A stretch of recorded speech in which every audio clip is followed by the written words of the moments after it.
Hello, my 72 subscribers, and welcome to my name of the week, but also my first name request that I'm doing.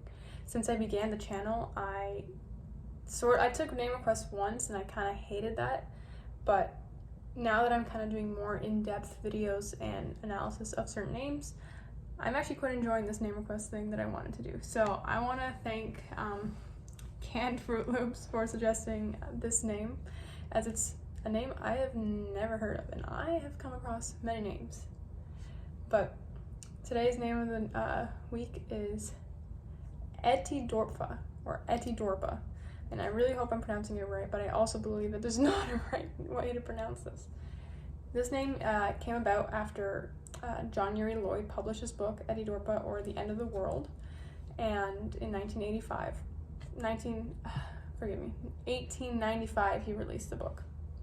And he was a pharmacist, and he apparently wrote this science fiction novel that people really love. And so Etidorhpa is the name of the book, and I'm unsure if it is a character in the book, but if it is or if it isn't, there were in the coming years after it was published in 1895 and in the early 1900s, there were 4 girls born with this name, which I find very fascinating.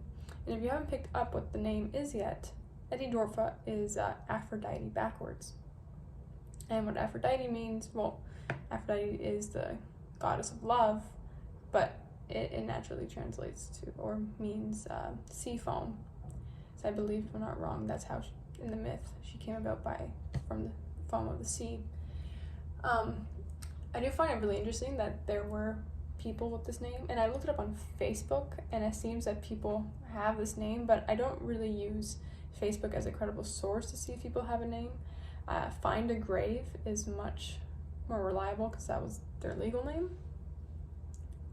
But the one thing I'm curious with the 4 girls that were born, they had all passed away at this point because they were born either in 1895 and between 1895 and like 1910. I really wonder how they went about how they told people their name.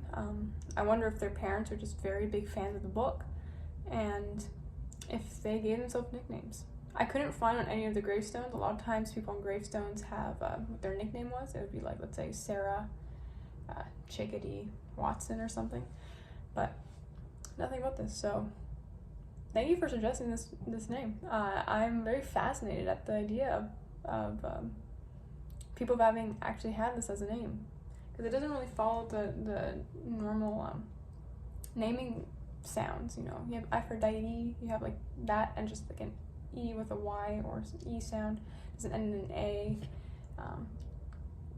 It just kind of has this awkward sort of sound to it. So many like with the T's and the D's and the P's. It's an odd little thing. But anyways, I hope you enjoyed this video.